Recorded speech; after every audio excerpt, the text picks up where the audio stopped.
Hola, muy buenas. Estamos aquí con el doctor Guillermo Domínguez Cherit, un buen amigo mío con quien he trabajado en muchas situaciones, particularmente intensamente durante la pandemia de 2009. El doctor Domínguez Cherit Guillermo es uno de los especialistas más reconocidos en México en terapia intensiva, que los que tienen más experiencia.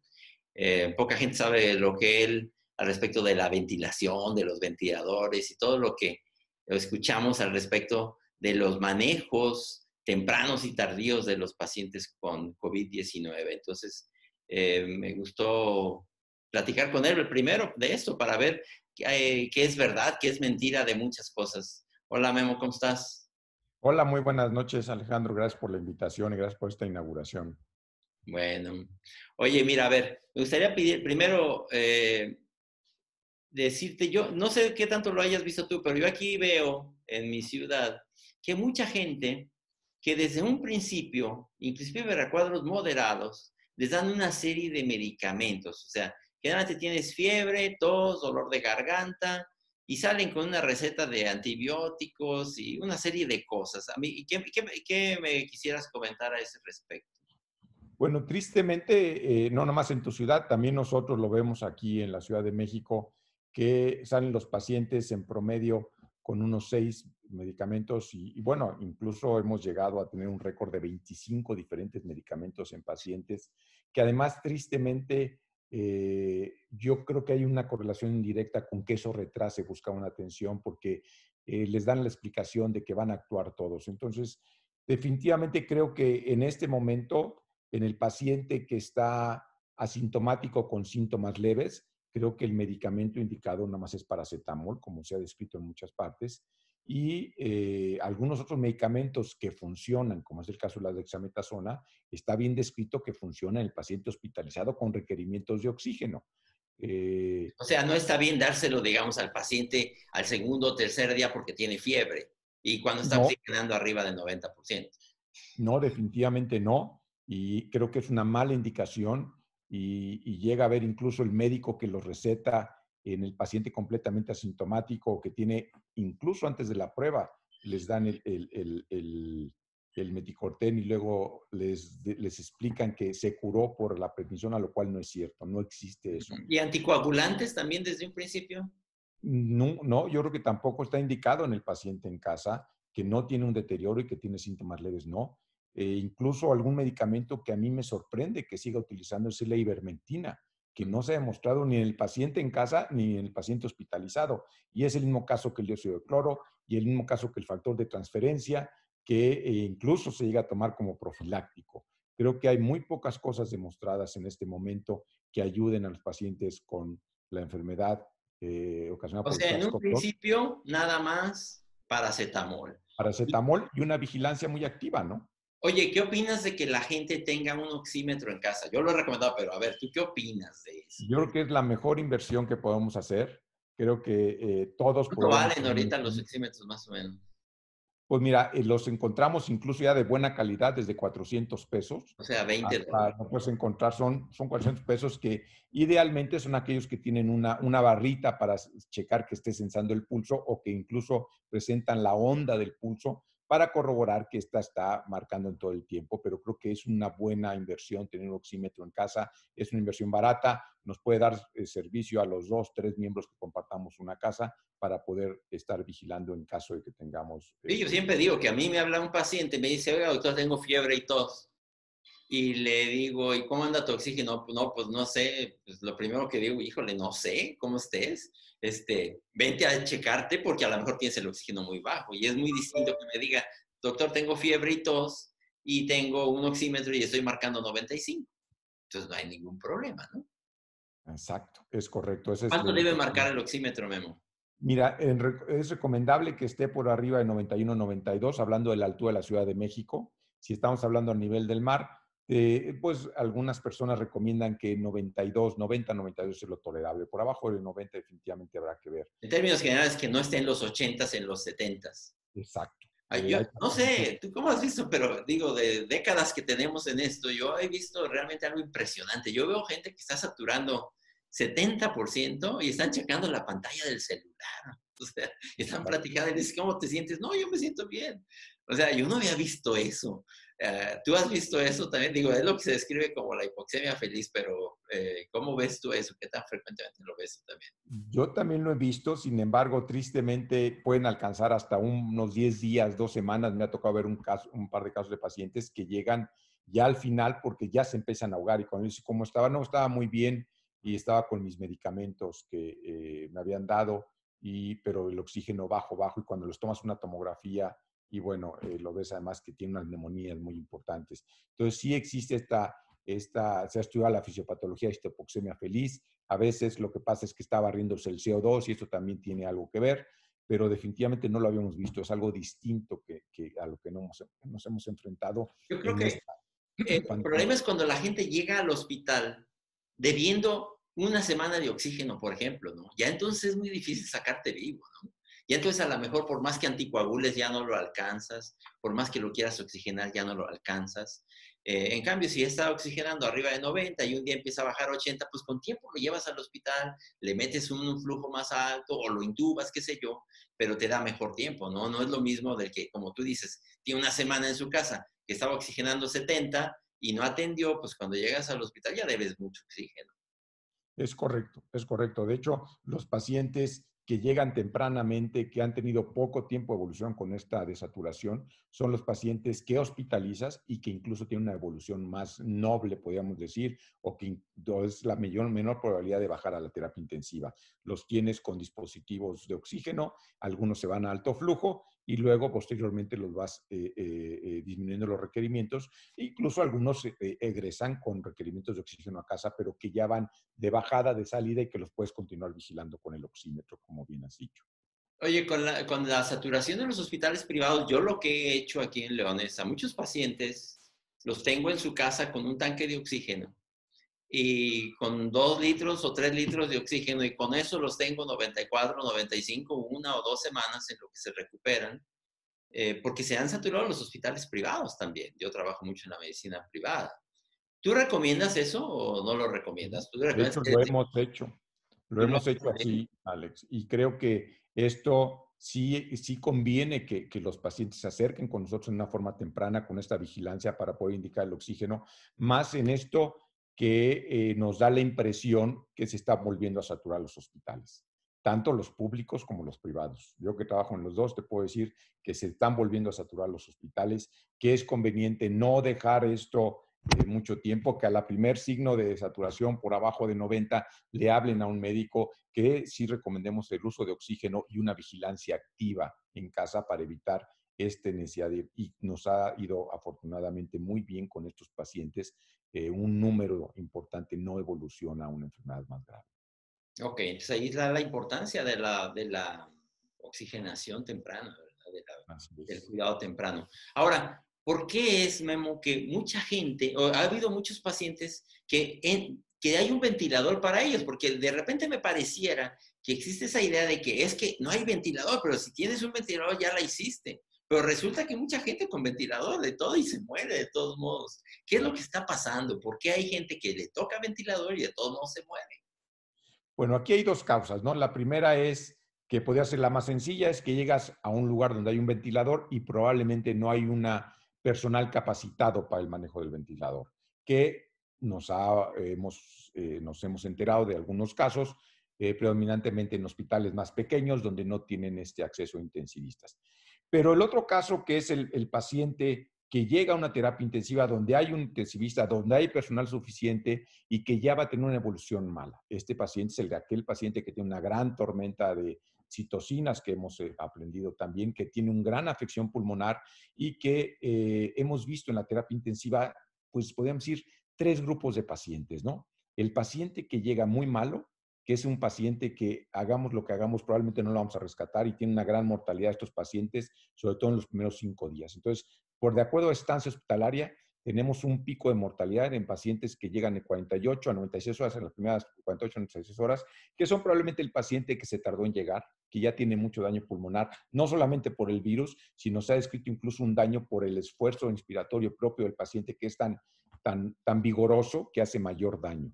Y bueno, aquel paciente que tiene una gran afección pulmonar, que a pesar de que le pongamos el ventilador, lo pongamos en decúbito prono, lo cedemos para poder relajar, incluso para poder tener una mejor ventilación, no va a responder porque Dexametasona, anticoagulantes y lo que no, le pongas ya no lo alcanzas. ya no va a salir, ¿no? Luego Ya. sigue el segundo grupo de pacientes, que estos son el promedio, cuando uno ve toda la estancia de los pacientes que están entre 10 y 21 días, que son los pacientes que requieren también mucho cuidado, pero que no tienen tanta afección y que van a ir evolucionando muy despacito hasta poderse egresar. En este promedio de estancia que estamos viendo de 2 a 3 semanas, son los pacientes que una mayor mortalidad, perdón, sobrevida tienen. Y luego hay un grupo de pacientes que los podemos sacar, pero que O sea, perdón, a ver que quede claro, Memo. Eso es del día 10 al día 20. Si los manejas adecuadamente y estuvieron manejados también adecuadamente los primeros 10 días, en general sobreviven. sí, en general tienen una mejor sobrevida, ¿no? Ok. Y luego hay un grupo de pacientes que se pasan de estos 21 días y que ahí sí es muy importante la labor de todo el personal. El labor de lo, bueno, pues de que tú eres uno de los líderes de epidemiología, de vigilancia de infecciones nosocomiales, porque nos dimos cuenta, sobre todo muy al principio, que tanto era el temor de manejarlos, teníamos tanta vestimenta, tanta parafernalia, que descuidábamos lo que habíamos aprendido a hacer muy bien. Tú sabrás que en nutrición teníamos incluso un récord de bacteremia cero por 4 años. Bueno, esto en el momento en que hay una gran sobrecarga de trabajo, mucha gente nueva, se llegan a romper protocolos. Y entonces estos pacientes empezaron a tener complicaciones por infecciones adquiridas en el hospital. Y estos pacientes, ya la mortalidad no es tan mala como la primera de los primeros que llegan muy malitos, pero tampoco es tan buena como el segundo O sea, periodo. ya tienen infecciones adquiridas en el hospital, pseudomonas, acinetobacter, estafilococo, lo Exacto. típico, ¿no? Eso ya que antepasando la segunda, tercera semana. Exacto. Y ya ha habido reportes de varios hospitales aquí en la ciudad que tienen brotes específicos por alguna bacteria multidrogo resistente, que son los que nos están causando la mortalidad. Oye, Entonces, a eso ver, es lo que sí, hemos ahorita que hecho. hablas de nutrición, descríbenos más o menos cómo ha sido la vida en nutrición en este año, me imagino que muy difícil. A mí siempre me da un orgullo haber pertenecido a nutrición y pues como se dice siempre la camiseta, ¿no? Nutrición es un lugar, como hay muchas instituciones en México, ¿no? Yo estamos hablando de la que conocemos, pero Mm. ¿cómo ha sido la vida? ¿Qué tan duro ha sido para la gente? ¿Cuál ha sido? Porque a veces siento que no le hemos dado suficiente crédito también al personal, a la gente que la verdad se jugó la vida. Yo me acuerdo en nutrición, cuando la gente no sabía qué tan grave iba a ser la influenza H1N1, las enfermeras y los médicos se la jugaron y se quedaron y todavía se me hace un nudo en la garganta recordar aquello como cuando creíamos que se iba a morir mucha gente, nadie, bueno, muy poquitos corrieron. Si hubo uno o dos, ¿verdad? Pero la gente se la jugó y yo digo a veces, caramba, ¿cómo depende el país aquí y ahora de ese personal de salud? Pero tú, ¿cómo lo has visto en nutrición? Mira, lo he visto, obviamente, el miedo que todos sentimos ante lo desconocido, ante una enfermedad nueva, ante esos reportes de que había infección en personal de la salud más que con H1N1. Y entonces, lógicamente, luego viene un poco los decretos en el país donde el personal de riesgo podía retirarse. Y bueno, en aquel entonces no se catalogaron bien como ahora, donde pacientes más de 60 años con una diabetes bien controlada, hipertensión controlada, un sobrepeso, podrían tener el derecho a retirarse y se retira una gran cantidad de personas. Eso nos abre huecos en muchos servicios críticos como es urgencias, como era la terapia intensiva e incluso los pisos de hospitalización. A esto se quedaron los que tú bien mencionas, los héroes, ¿no? Enfermeras que se ponen la camiseta, enfermeras incluso con factor de riesgo, médicos con factores de riesgo descritos y que no importaba y que seguían peleando. Y evidentemente hubo mucho estudiante de enfermería o que recién salido, pasantes de enfermería que quisieron entrar, los residentes, ¿qué decir de los residentes que han estado ahí desde el día uno y se han metido a trabajar con nosotros? No solamente los de la especialidad propia de medicina crítica, sino también medicina interna. Tú ves también dermatólogos que se han metido, urólogos que le han entrado, o sea, gente que en teoría no tendría por qué atender, todos han entrado desde el triage, urgencias, terapia intensiva, y ha sido una labor encomiable. Y como digo, las enfermeras, hubo enfermeras nuevas que venían contratadas por el INSABI, que tenían toda la actitud de aprender y que venían con muchas ganas de ayudar. Y creo que eso nos ayudó a que este primer pico de terror y de los huecos que sentíamos lo pudiéramos manejar. Evidentemente aprendimos muchas cosas, aprendimos desde el equipo de protección personal. Veíamos las películas que mandaban, los videos que mandaban, Medicina, donde ¿verdad? veías el Tyvek todo mundo Tyvek, había gente en otros hospitales que se Tenía emocionó. Tyvek y luego Bata Y y luego Bata. como 3 capas, ¿no? Así es, a mí me tocó visitar un hospital donde me tocó Tyvek, bata y mandil encima, además del gorro del Tyvek, otro gorro y bueno, ya Y te luego hacen un cubrebocas, otro cubrebocas, unos lentes, otro lente. O sea, tres guantes, los dos guantes más externos quirúrgicos, lo que te hace imaginar el gasto. Y bueno, obviamente esto hacía también que se pudieran romper los protocolos y que además da la falsa sensación de protección, ¿no? De que yo tengo el guante y entonces estoy protegido yo y protejo al paciente, lo cual no es cierto. Y yo creo que es una causa de las infecciones nosocomiales en un principio, que el guante en los mismo no hospitales. lo llevábamos, ¿no?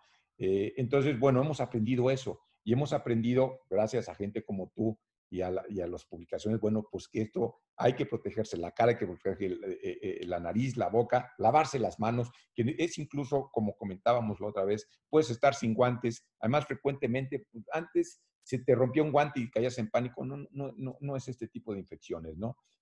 Puedes entrar Hemos mientras tienes aprendido que esto se transmite sobre todo, ya sea a corta distancia por el aire, por gotas, o a larga distancia por aerosoles, ¿verdad? Porque yo Exacto. también recuerdo, yo en los primeros pacientes, yo llegaba aquí a la casa y llegaba quitándome la ropa y metiéndome a bañar y dejaba los zapatos en en la puerta porque creíamos mucho esa transmisión indirecta y ahora ya sabemos que esto no es por ahí, que en efecto hay que cuidar la higiene de manos y no tocarnos la cara, pero que esto se respira básicamente, ¿verdad?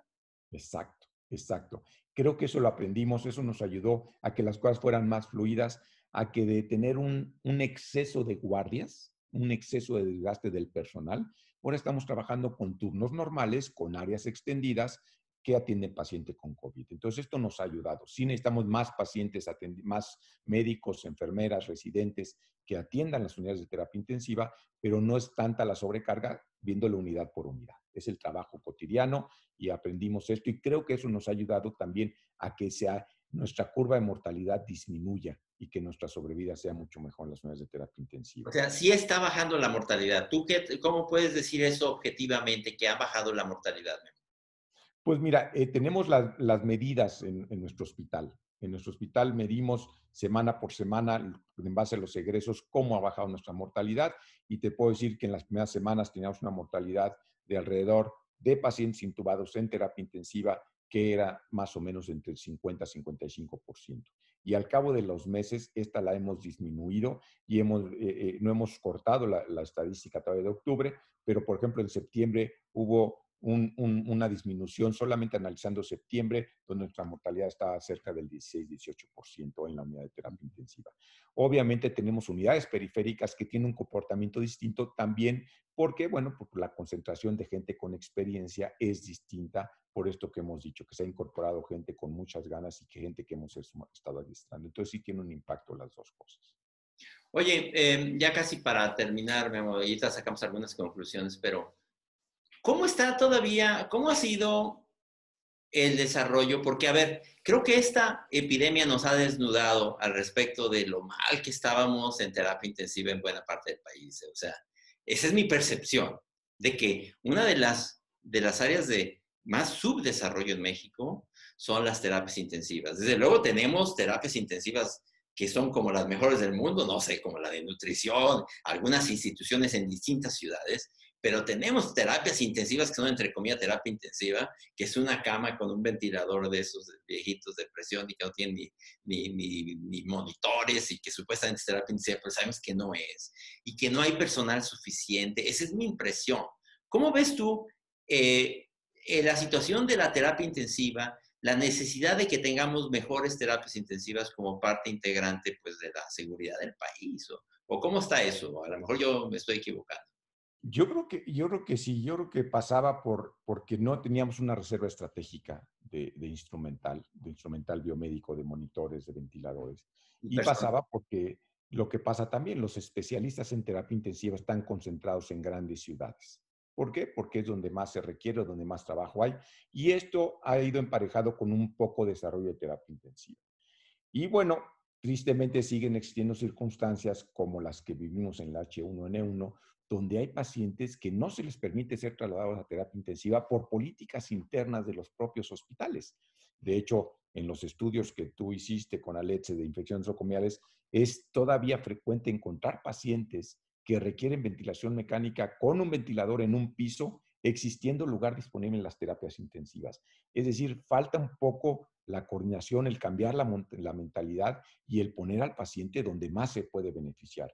Entonces, creo que sí va aparejado con, sí necesitamos impulsar y que evolucione la terapia intensiva a nivel nacional con una mayor capacitación y con la formación de más especialistas en terapia intensiva. Y que el paciente finalmente, porque yo creo que uno de los grandes conocimientos que tenemos que sacar de esta epidemia es sacar vivos a los pacientes que metemos en ventilador. No se trata nada más de meterlos en un ventilador, ¿no? Se trata de meterlos, pero sacarlos vivos, ¿no? Ahora sí, como decimos en México, ahí está el chiste. Así es, así es. Sí, esto es bien interesante porque las primeras horas uno puede tener una fórmula de cómo ventilar a los pacientes y esto nos daría tiempo incluso de utilizar lo que hemos mencionado, médicos internistas o médicos no intensivistas, que conociendo estas fórmulas, y es lo que hemos dedicado un poco a hacer plataformas de educación, de cómo ventilar en las primeras horas en lo que existe una consulta, incluso un poco de telementoría o llegamos a estos equipos comandos que platicábamos también en el H1N1, que pueden llegar a capacitar y, bueno, a enseñar estos manejos sobre la marcha que podrían ser de utilidad, pero habría que reformularlo y plantearlo para que en el futuro tengamos bien establecidos estos centros de reacción hospitalaria a pandemias. Y yo veo pacientes con COVID, pero cuando ya se necesita el paciente grave intubarlo, yo digo, mire, yo soy el infectólogo, la verdad aquí la posibilidad ya de salir vivo depende del intensivista, de los intensivistas, de las enfermeras, los enfermeros, el personal capacitado, porque no hay nada tan refinado en la medicina como sacar vivo un paciente ventilado. Y ahí sí necesitamos equipos de trabajo, gente trabajando en coordinación. Yo digo que inclusive hasta el personal, hasta los camilleros tienen que estar bien capacitados, porque no es lo mismo un camillero general que un camillero de terapia intensiva que te puede poner un paciente prono o boca abajo, por ejemplo, y acomodártelo bien. O sea, ahí se dice que todo el mundo esté muy bien capacitado, ¿no es así? Es correcto, digo, y no solo para ponerlo en prono, para movilizarlo, para tomar radiografías, para ayudar a hacer un ultrasonido, para colocar vías y todo esto, es indispensable tener gente que haya trabajado y que tenga una experiencia en terapia intensiva. Y si no, cuando menos poner o sembrar gente con experiencia que pueda ayudar a supervisar y a que en los trabajos de equipo podamos desarrollar estas habilidades. Ok, bueno, a ver, mira, para concluir, yo diría ya nada más una lista de cotejos, que en donde tú digas es verdad o es mentira. Yo lo que siempre digo es que si son verdades o son patrañas, ¿no? Exacto. A ver, ¿es verdad o son patrañas que si tú desde un principio te tomas muchas medicinas o te tomas, que existen pues múltiples medicamentos para que la COVID no se te vaya a complicar? ¿Eso es verdad o es mentira? Es mentira. Y a lo mejor haría un paréntesis, no inviertan en esos medicamentos que hemos mencionado, sino inviertan en un oxímetro que sale más barato. Entonces, eso es verdad. Es de verdad que lo ideal es tener un oxímetro en casa, ¿no? Esos no son Sin duda, patrañas, sin duda, es eso una es, gran inversión. eso es verdad. A ver, ¿es verdad o es mentira que con un ventilador salvas tu vida? A ver.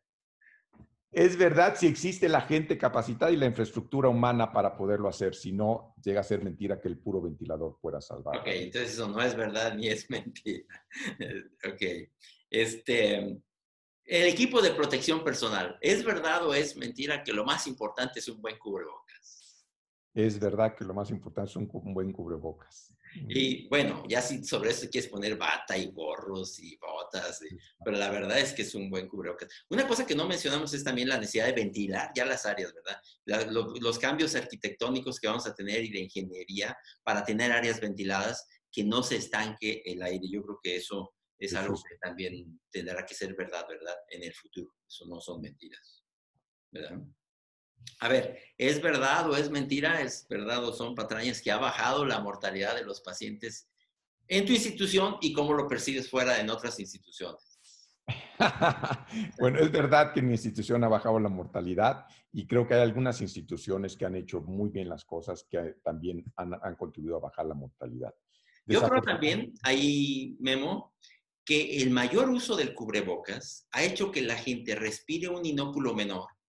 Al menos es una buena hipótesis. Y que tu enfermedad no vaya a ser tan grave. Que el cubrebocas sea una especie de vacunita. Hay que decir que es una hipótesis, pero yo creo que es una hipótesis bastante sólida. a Yo, mí me convence mucho la hipótesis del artículo de New England y yo sí creo que eso esté ayudando, de la sin duda. doctora Mónica Gandhi, ¿no? yo creo que sí Así, ayuda y que no son patrañas. Yo creo así es, yo que creo que eso sí, es es verdad. verdad. Bueno, y yo diría, casi para terminar, ¿es verdad o no que México necesitará un mayor y mejor desarrollo de sus terapias intensivas? Casi digo, esta es una verdad. Es Quiero una pasar verdad que sigue. absoluta. Necesitamos impulsar el desarrollo de las terapias intensivas, sin duda. Bueno, pues creo que ahí concluimos, Memo. Pues muchísimas gracias. Creo Muchas que gracias por la invitación. aprendimos mucho y ahí te estaremos dando lata. Bueno, muchas gracias. Hasta luego. Buenas. Hasta luego. Bye.